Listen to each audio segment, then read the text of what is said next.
नमस्कार दोस्तों, आप देख रहे हैं BS रिकॉर्ड भोजपुरी न्यूज़।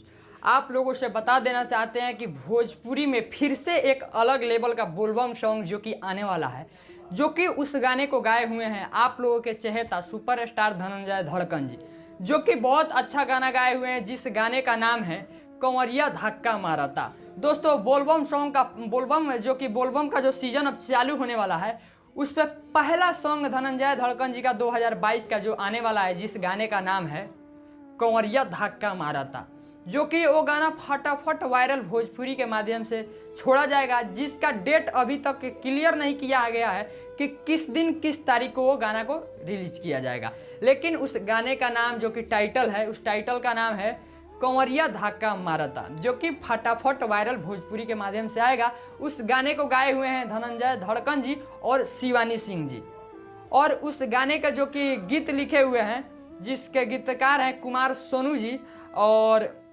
संगीत है जो कि राज शर्मा जी का संगीत है। तो हम चाहेंगे कि जितने भी भाई मेरे इस वीडियो को देख रहे हैं, तैयार हो जाइए आप लोग। बहुत जल्द फटाफट वायरल भोजपुरी के माध्यम से धनंजय धड़कन जी का बहुत बड़ा लेवल के बोलबम सॉन्ग आने वाला है, कंवरिया धक्का मारता।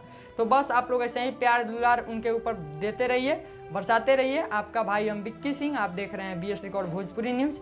फिर मिलते हैं नया अपडेट के साथ, तब तक के लिए जय हिंद, जय हो भोजपुरी।